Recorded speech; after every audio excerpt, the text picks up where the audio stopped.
Thank you for being here at the Red Pill Expo. So let's start. I'm going to introduce Jon, but he's not going to come up yet because there's a video. There was apparently a contest. They'll talk about it where they produced a video about these experiences of the J6ers because he is an internationally recognized heavy metal musician, founder of the popular band Iced Earth. And I think we got some of the band members in the audience here. I wanted him to come up and do an impromptu concert, but we are going to hear some of the music. Member of the Sons of Liberty. His high visibility in the U.S. Capitol on January 6th, he became a target of those J6 political attacks and became a prisoner. And eventually, thank God, he received a presidential pardon in 2025. So he'll share his story. But first, let's rock and roll with a little music video, shall we? Yeah? Hit it, guys. Oh, man.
Nothing like a heavy metal morning. That was awesome.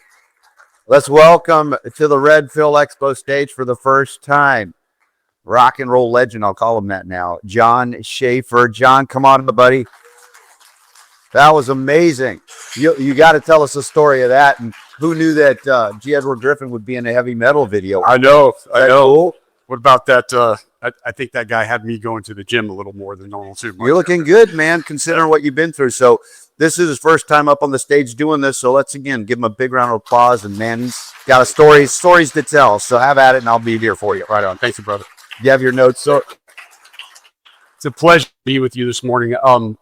My name is Jon Schaffer, and I'm the founder and chief songwriter of the band Iced Earth. What you just saw was another band of mine called Sons of Liberty. This music was disappeared after the events of J6, scrubbed from the internet. And obviously that bothered me a little bit.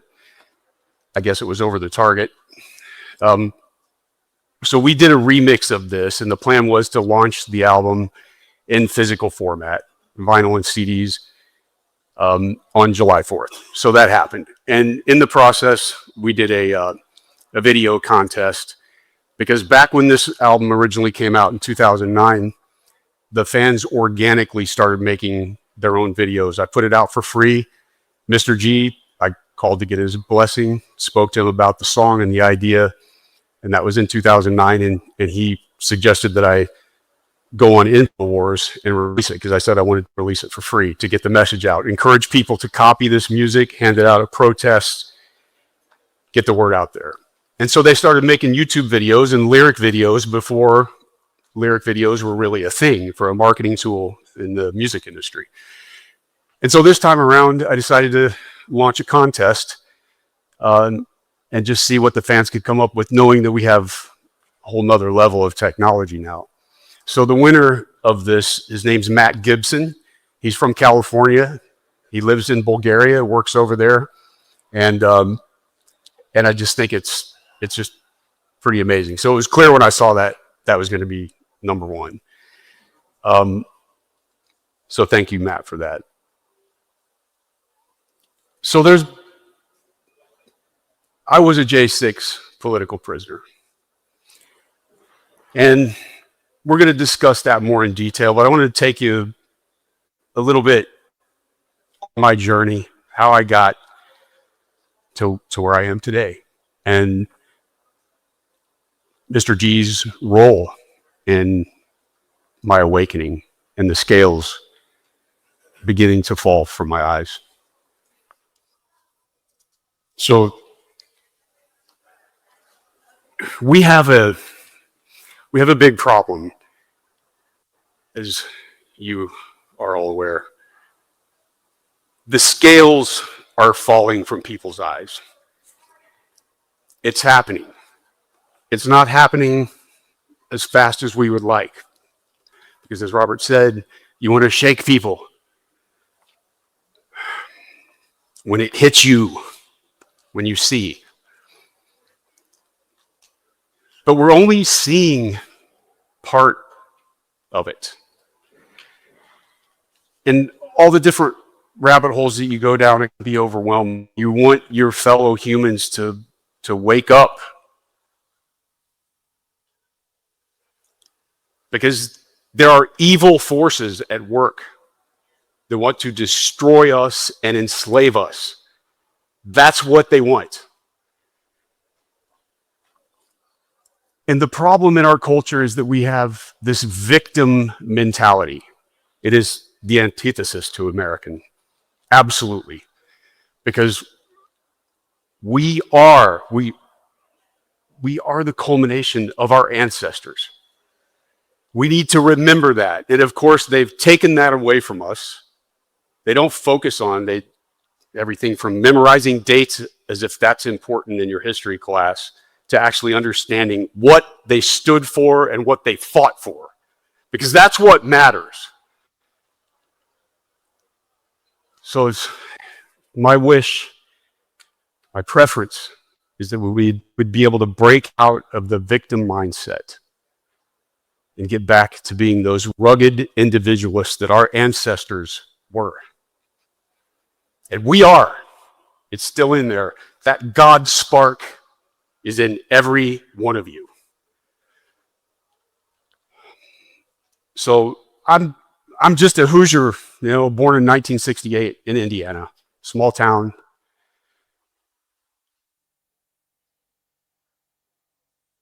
I started getting into music at a really young age. I mean, 3 years old, I'm hearing Deep Purple and Black Sabbath because my older sister was into it, and I just heard heavy rock and heavy metal guitars, and I was like, "Whoa, that's me somehow."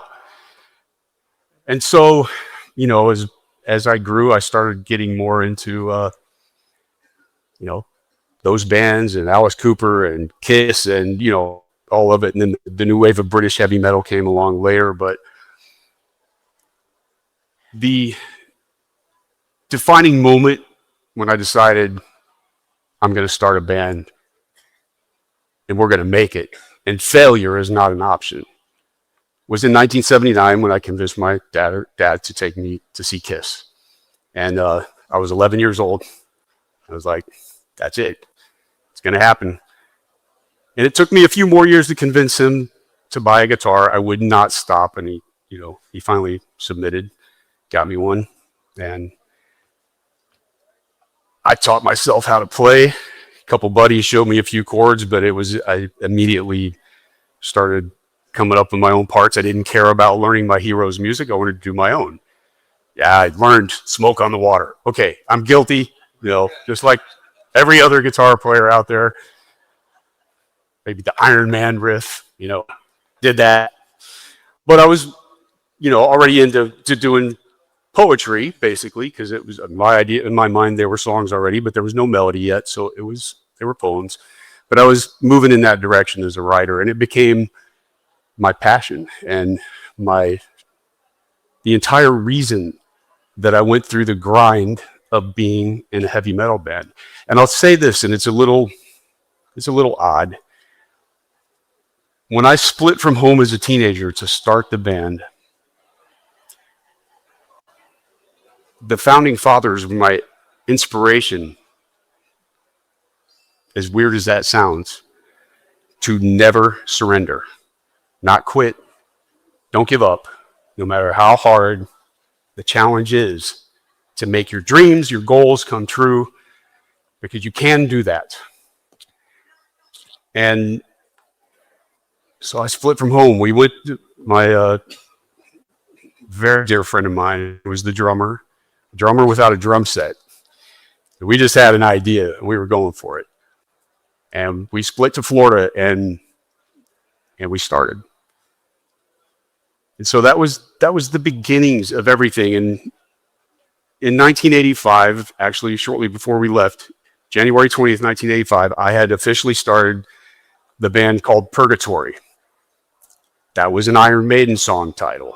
Thought it sounded cool. So I'm not Catholic, but that's the name. That was the name of a song that I liked, and I thought it'd be a cool band name. So we went with that, and then met like-minded musicians down in Tampa and put a band together. But not too long after I got down there, I had a way of getting in trouble. And even back in Indiana, it was the main catalyst where I finally said, this is it. I'm go on my own, start my life. My best friend from childhood got killed in a motorcycle accident. And we were partying. He showed up. He'd already been partying. He showed up at our home, and my parents were gone. And there was a bunch of us hoodlums partying and carrying on, doing things teenagers do. And he got it in his head he wanted to go tell a friend in school that he was in love with her. And it was clear that he was a little too wasted to be getting on a bike. And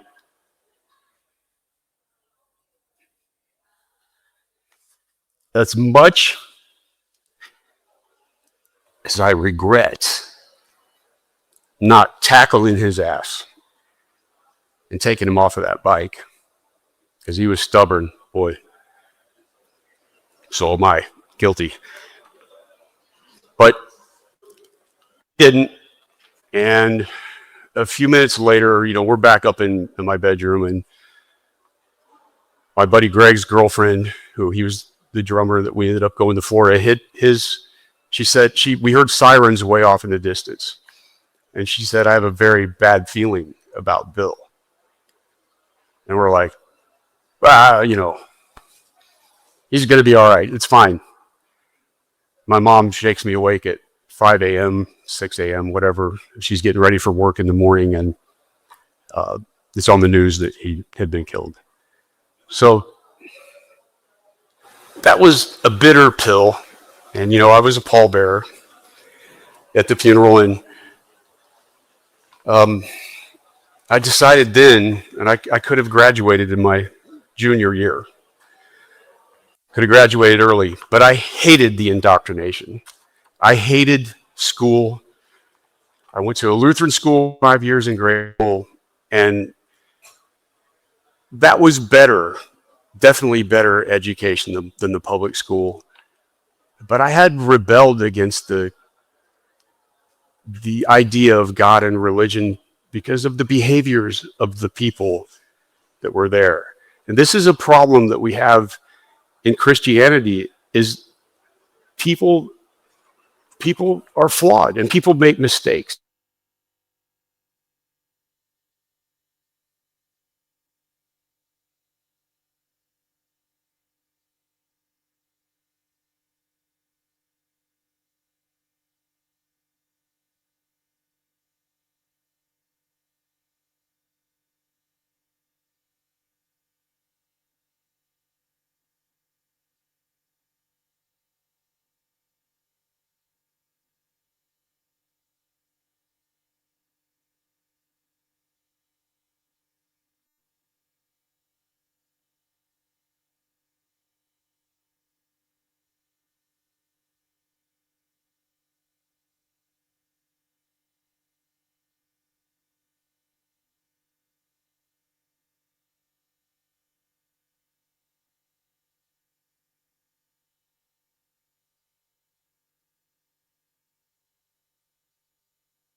All of this stuff took many years because I'm hard-headed and stiff-necked and heavy metal dude, full-on rebel, years of my band was on the road for decades, and sometimes it was like Motley Crue on that bus, and sometimes it was like a library where we're really reading and studying and talking, and so a lot of different energies through those decades. But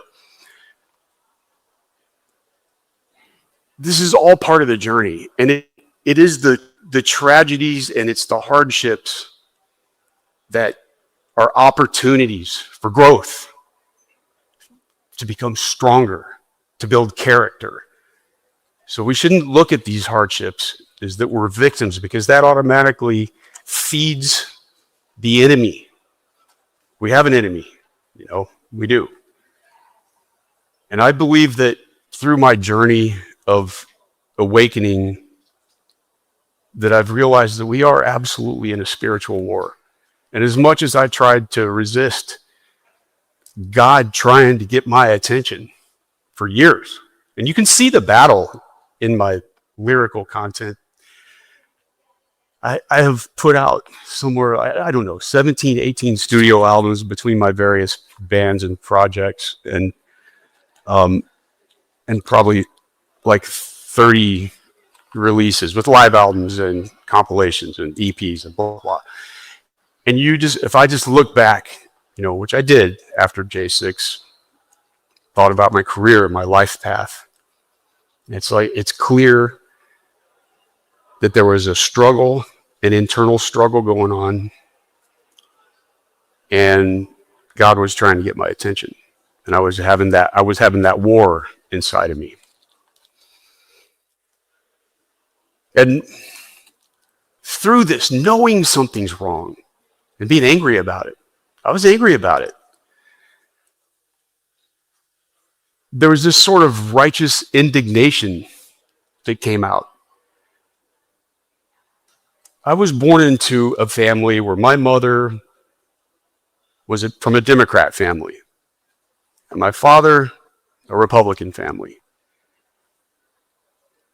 But they were loyal Americans. They could have civil discourse when there would be family gatherings. They would get together, and there was no hatred. There was just difference of opinion. But we're Americans. We're in this together, right? You remember those days?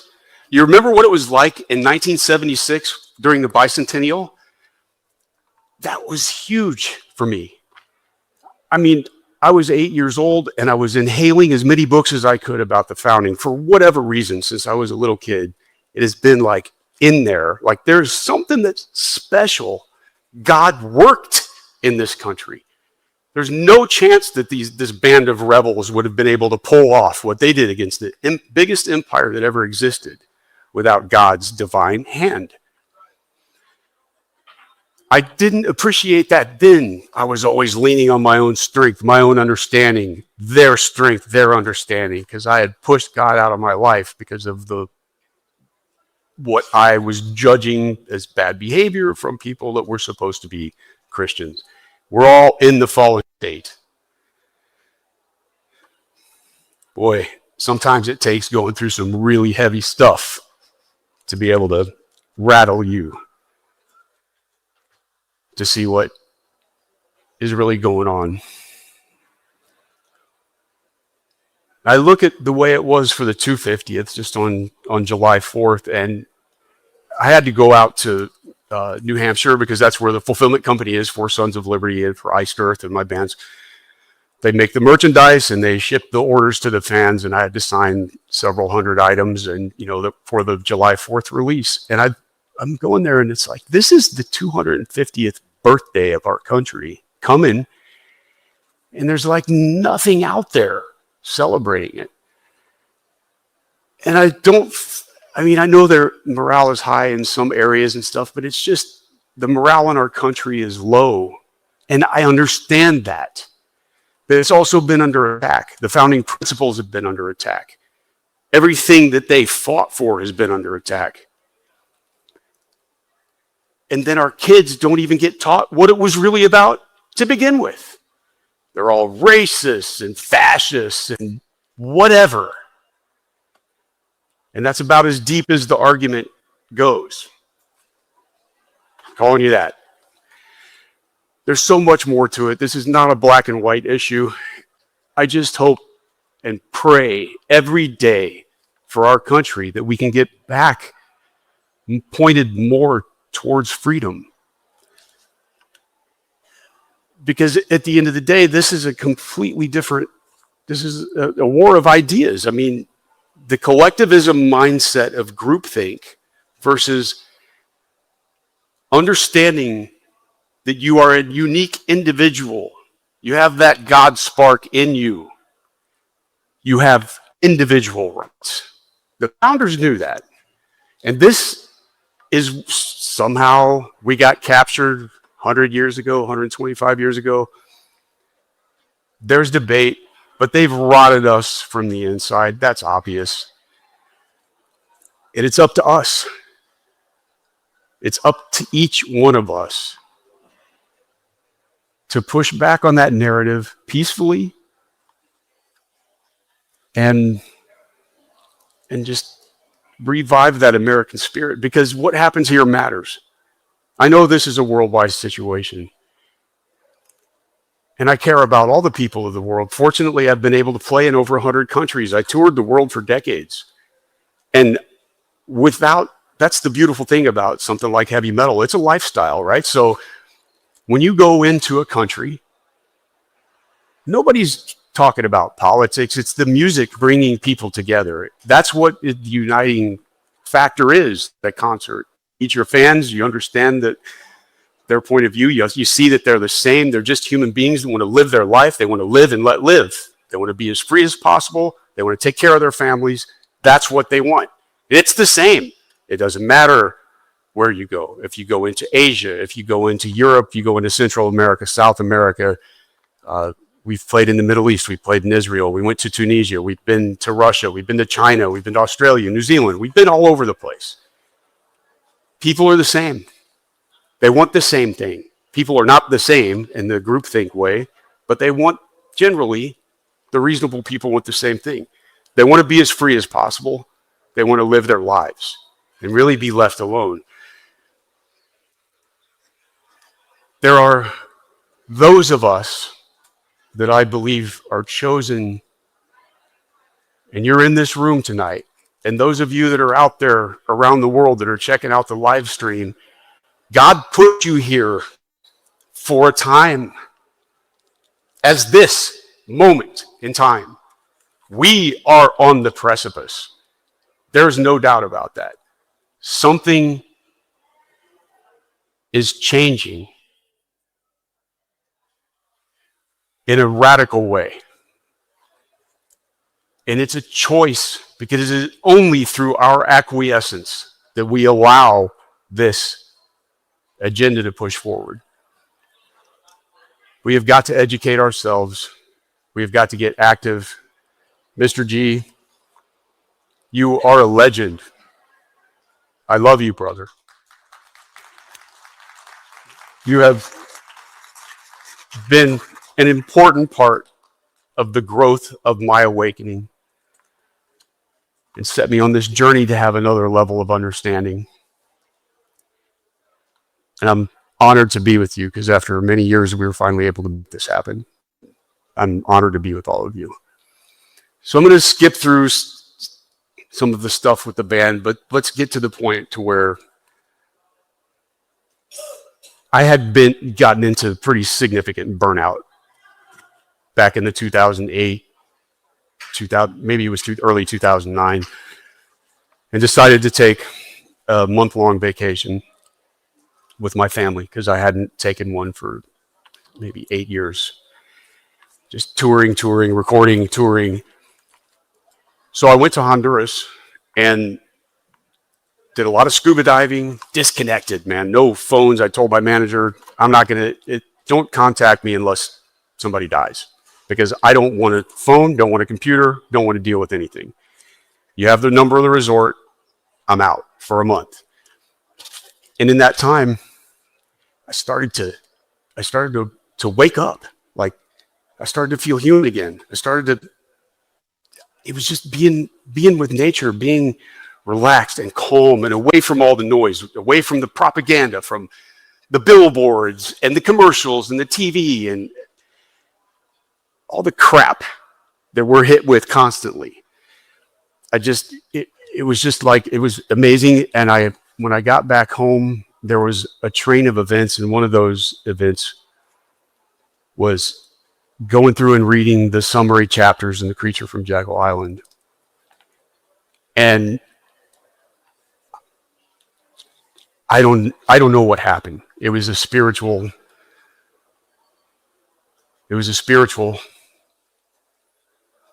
event. I felt like at one moment an enormous weight was lifted off of my shoulders, and I could see.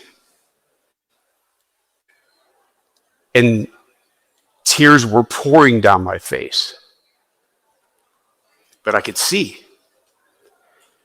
And they say you can't handle the truth. I'm here to tell you that's the only thing that you can actually handle. What you can't handle is being lied to constantly. Nobody can handle that. That's what causes confusion, mental illness, anger, depression. You go down the list. That's the attack of the enemy. They're hitting us at every angle. These demonic entities, these forces. So the lies, the constant lies about everything, 2 + 2 = 5, racist, that's the kind of stuff we're dealing here, this Orwellian insanity. You guys know that. I'm just hoping that there's some people on the live stream that may be checking this out, and they're wondering all this crazy stuff about Jon Schaffer and, the January 6th thing, and, I like his music, but what's this all about? Maybe there's some of them around the world that are listening. In 2009, because of that experience, that awakening experience, at the time I didn't know that it was God moving in me, but clearly I know that now. Put it on my heart to do music exposing this and to start the Sons of Liberty project, which is it's a side project. It's not my main band. It was a passion project. I wanted to write a record that would make Sam Adams proud. I wanted to plant those seeds, those brush fires of freedom in the minds of the people with ears to hear, eyes to see, and that have the stones to stand up and do what's right. And that was the whole point of it. And I called Mr. G, reached out to him, and wanted to get his blessing on writing a song called Jekyll Island, which is that AI video that we opened with. And we talked on the phone, and he thought it was a great idea, a great way to reach younger people and to spread the word. So I did it with his blessing. And then the songs just poured, and it goes into some of the historical events of the founding era, the all-consuming tyranny that's unfolding around us. It was kind of a wake-up call, but I got immediate backlash from the music media, which is just fake news. I mean, it's just as bad as all the rest of it. Calling it extremism and this and that, and all your typical talking points that are just put out there to feed the NPCs something to say, I guess. I don't really know. I've always been unapologetically American. Now, my ancestry, German, Irish, and Cherokee Indian. But I am absolutely 100% red-blooded American. 100%. I love this country. I don't love the empire. I don't love what it's become, but I love those founding principles and what it stood for. So that was the whole point of naming the project Sons of Liberty. It went out, got a lot of backlash from it. I did Alex's show. Actually, Mr. G set that up and did Judge Napolitano's show on a Friday. This would have been in 2010 when an actual CD version came out. And then Eddie, interesting thing, I went to Freedom Fest after the Judge's show with some of the crew members. This is back when he was on Fox, 2010. And we went there, and those guys were big fans of the record, and Mr. G, and Judge Napolitano is a super cool guy. And then on the Sunday, that was a Friday, on Sunday I did Eddie Trunk's show. Eddie Trunk is there, Sirius XM. I'm at the top of Rockefeller Center, in the top floor, doing an interview on the air about all of these things. And it's nationwide. And he opened it up for calls, and they were coming in from all over the country.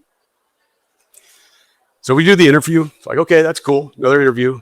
And the limo picks me up, takes me to my hotel, and halfway, we're in New York City, and halfway from the time the limo picked me up to get to my room, the Sons of Liberty website was shut down. That's 2010. And you know what was so dangerous on that website? A reading list. Number 1, The Creature from Jekyll Island. But 20 other books, documentaries to check out. And all it said, use your power of discernment. Think for yourself. That's it. A reading list and some documentaries. And it was so threatening that it had to be disappeared. So I was like, man, this is weird, because a lot of my contemporaries, they talk, they say these things in a sort of veiled way. But I guess when you're over the target, it's more of a threat, like specifically pointing to, this is the problem. So that was one of the steps. But because of the pushback of what I received on Sons of Liberty, I decided with Iced Earth, with the Dystopia record, the title Dystopia, not by accident, to try to do it in a way that was a little more veiled within the Something Wicked universe, within the typical iced earth framework, to still put out an important messaging.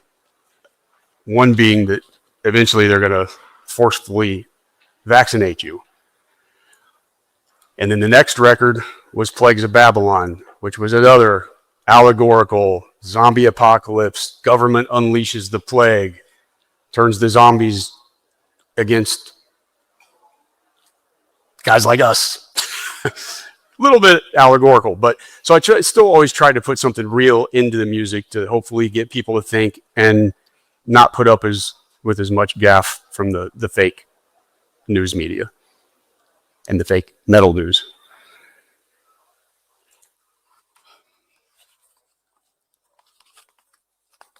It's been an interesting journey. I became a political atheist after I was a big Ron Paul supporter for his 2008 campaign in 2012, and he was popular, loving, and so smart, and so he is. God bless, he's still with us. And so good. Obviously, the system couldn't have a guy like that. You know, they had to marginalize him, pretend like he didn't exist. He's drawn 50 times more people than any of these clowns were to his events, to his speeches. And they pretended like he wasn't there.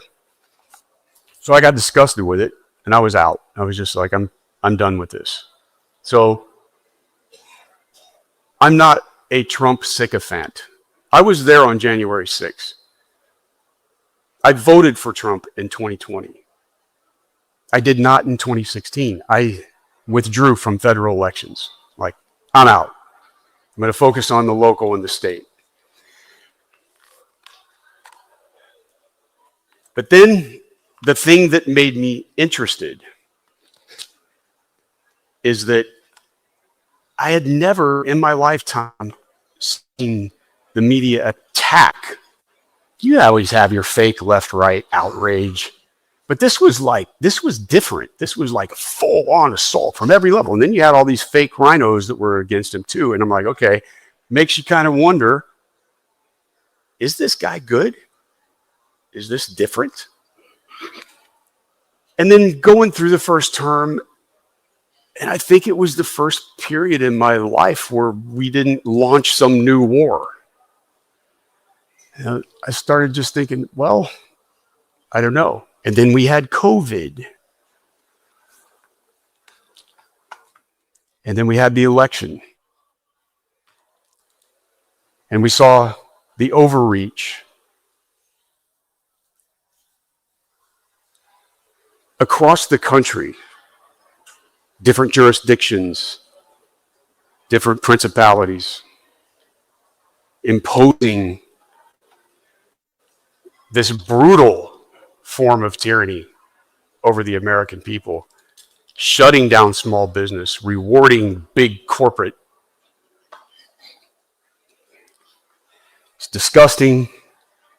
As a guy who came from a small business family, American entrepreneurs, one grandfather had a family pharmacy and the other one had a bar and grill.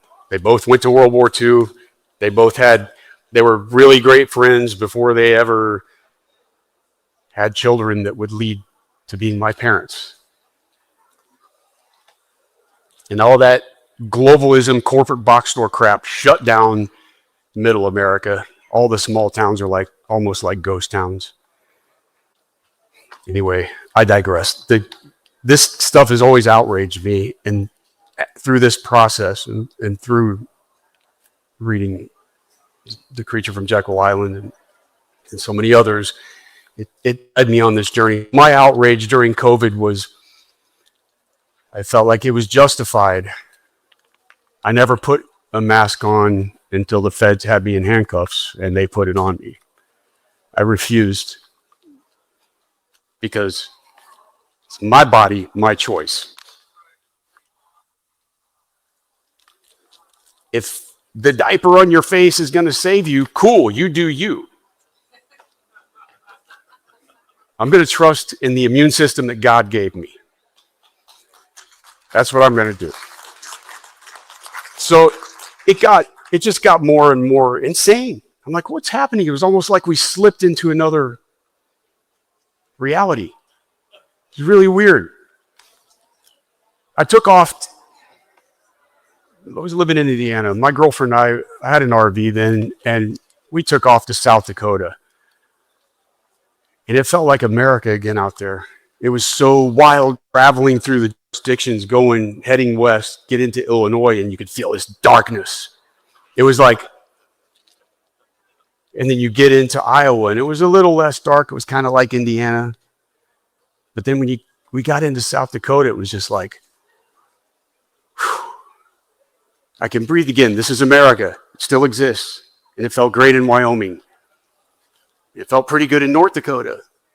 And it felt really weird in Minnesota, like really dark. We show up at a campground at midnight, and this lady's on a golf cart, and she's got her mask on, and she's driving us to where the campsite was. And I wanted to take a shower, but apparently, if you take a shower on that campground, you're going to get COVID. So the showers were shut. You could use the restroom. Woo! COVID didn't work there, even though it was on the other side of the concrete. It's a smart little virus, isn't it? So that I was getting more and more like, still wasn't aware really of the spiritual aspect of this, but it was starting, something was feeling off. And then the election. And I guess I wasn't supposed to believe my own lying eyes, but there were some things that were really shady. Now, has it been proven in a court of law? No, I'm not sure what that says, but my instinct is that seems like a perfect time to take over the country. And that's why I showed up on January 6th. There have been lies, numerous lies, about what happened that day, that it's worse than 9/11, worse than Pearl Harbor. Can you imagine how insulting that is to the people that died? It's disgusting. It's evil, is what it is.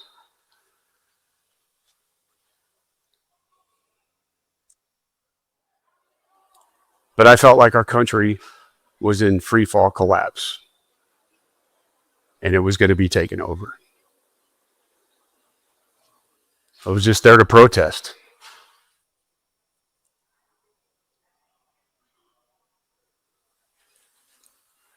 I am the founding member and lifetime member of the heavy metal band Iced Earth. That's what I am. They painted me as the mastermind behind the Oath Keepers because I had an Oath Keepers hat on that day. I did support Oath Keepers, and I do still, because if you're on the front lines, active duty, retired, you're a first responder, and you refuse illegal orders against the American people, then you're my hero. And that's as far as it went for me. But they painted me out to be that I was the guy behind all of it, whatever they may or may not have done. That is an unbelievable amount of deception.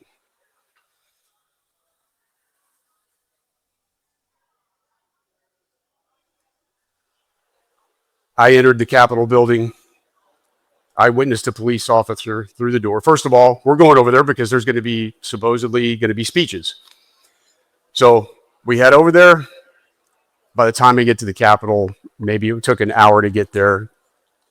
It was pandemonium. I mean, I didn't really see any violence. I saw some vandalism once I got up the stairs. But when I was going up the stairs, I felt what felt to me like grenades going off. And then I started charging up there faster because I didn't know what was happening. But there was boom, boom, boom. and there's tear gas canisters going off around, but I thought something much bigger was happening somewhere. So I charge up the stairs, but yet I get up to the top of the stairs and it's calm, except for a couple clowns that were up high on a scaffolding type of structure, wearing MAGA hats, all masked up conveniently, and trying to smash windows. And I'm yelling at these guys to no avail. But through the door, through the glass on the door, I saw a police officer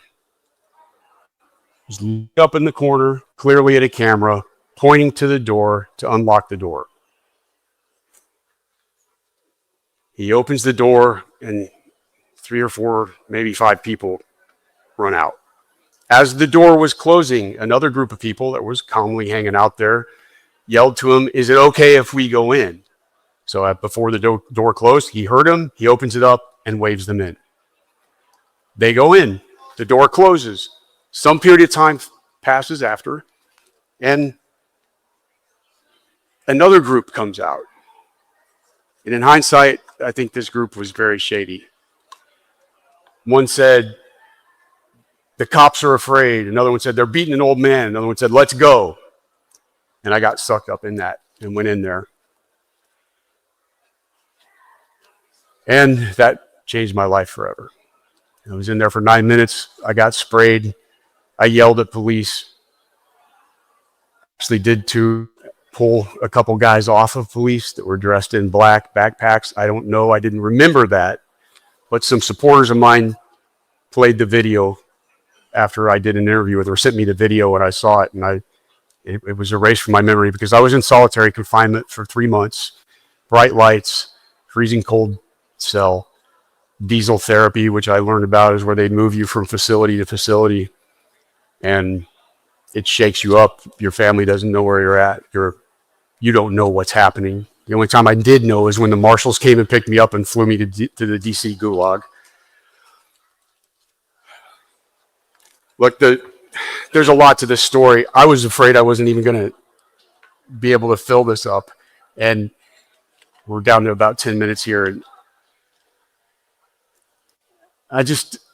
it changed my life. It was God working in a mighty and powerful way because I am a bullheaded, stubborn guy. And I think I needed to go through this crucible because I'm not sure that I was living up to what his vision for my life was. In fact, I know I wasn't.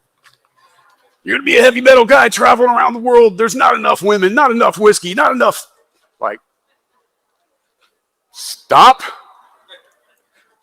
That's not the plan, young man. So, anyway, I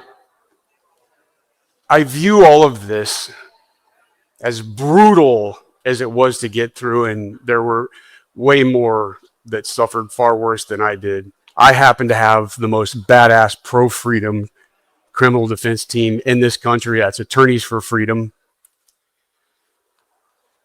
You can watch on the Attorneys on Retainer channel if you're interested, because there was no attorney-client privilege in that situation. They were using COVID so that they couldn't come, even the local attorneys couldn't come and see me.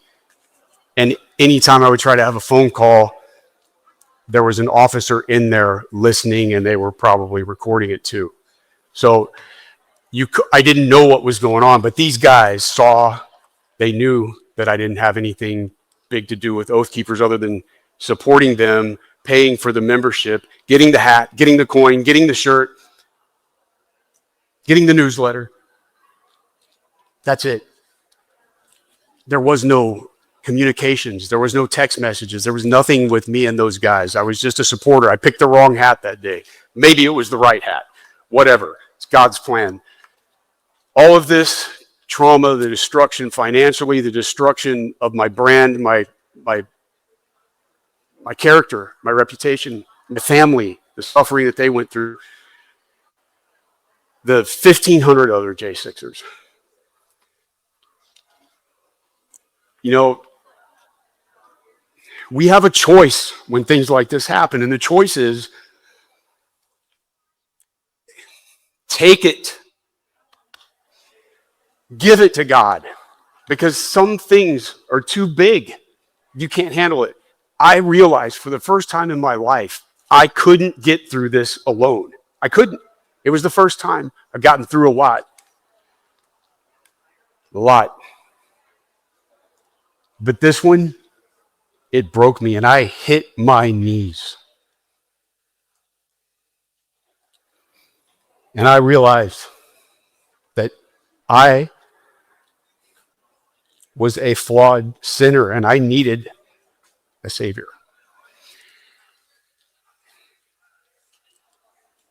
And I needed some supernatural intervention into my life to help guide me. And so, going through this entire experience, this journey of my crazy life that you can't make it up, this, to me, the scales starting to fall off was understanding the Fed and the way government really works. But the real awakening is in the supernatural warfare, and that this is real, and Jesus Christ is real, and there is evil. It's not just a little bit of corruption. It's not a horror movie. It's not certain heavy metal bands. No, it's evil. It's real evil. It wants to destroy us. It's a liar. It's a deceiver. It's the counterfeiter. This satanic, crazy stuff. I don't know. I've only been a Christian for 4 years, like a real Christian. I'll tell you this. There was an immediate change in my heart when I surrendered. It was unbelievable. Something I've never known, a peace that came over me. And then when it got to the next level was when I actually took Jesus' words to heart that we have to forgive. We are born in this fallen state. Our parents are not perfect. Our parents are fallen also, and they pass on their trauma. And we are born these beautiful, precious, innocent children that gets hurt by the world, that gets corrupted by the world. And that trauma carries on in a way that it feeds the enemy, is what it does. But once you forgive your parents, it's the key, because you can't judge them because you're flawed too. And this was a lesson I had to learn. I was judging my parents, and I was angry, and I was holding on to resentment. And it was the point where I realized that's a gigantic step. I have to forgive my parents. And then it was a whole nother level of peace and comfort and strength through the storm. If I would have been a Christian, if Jesus would have convicted my heart before J6, maybe I wouldn't even have been there. I don't know. I'm not sure. Maybe I would have made different decisions. I don't know. I just know that it changed my life, and it was a guard in Marion, which was a complete hellhole. It was the 7th worst jail in the United States. It was condemned. They shut it down. They started moving prisoners out towards the end of my 2 months there. And before they started moving me around to other facilities, it was horrible. But there was a wonderful guard there who came by my cell door, and he slipped in under this literature, and he said, "Stay strong, brother." And he kept walking. And it was Daniel in the lion's den. Now, they denied us access to the library. They denied us access to the law library. The constitutional rights of J6ers were stomped to the ground. I mean, tread all over. I'm sure these stories are going to keep coming out. They have to. I mean, we can't forget this. We can't forget COVID happened. We can't forget what happened to the J6ers. We can't forget this. These are like crimes, serious crimes. COVID, massive crimes against humanity. J6ers, yes, I walked into the Capitol building with bear spray. Is that an insurrection? Was I really thinking that I'm going to take over the American government with a can of bear spray? It's non-lethal self-defense. That's all it is. Just in case, I'm sure you saw all the madness from the riots and everything for 2020. Anyway, it has been a crucible, but it's been a blessing because now I have that relationship with Christ, which is the thing that was not there. I was filling my life looking for things, material things that don't matter at all. Whatever it is, whatever collections, whatever thing, that's all that is, that empty space that you have inside, that's because Jesus isn't there. Because once he's there, it's full. It's full. You don't need anything else. He's going to provide. And I appreciate you listening to my story and my testimony and being here. And I'd like to say a prayer. God bless you, John. Heavenly Father,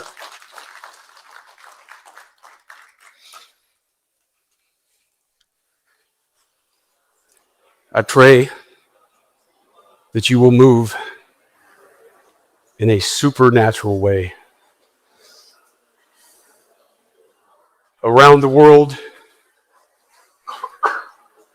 to those that know that something is wrong, that you would crush our enemy and awaken us fully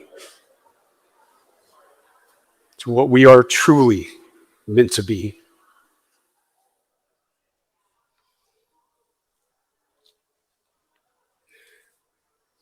Jesus Christ, Yeshua HaMashiach, in your holy and precious name I pray. Amen and amen. God bless you all. God bless America, because what happens here matters. We can inspire the rest of the world to stand up for humanity. God bless you, Mr. G. Jon Thank you very Schaffer, much. everybody. Jon, my God. Wonderful. Thank you.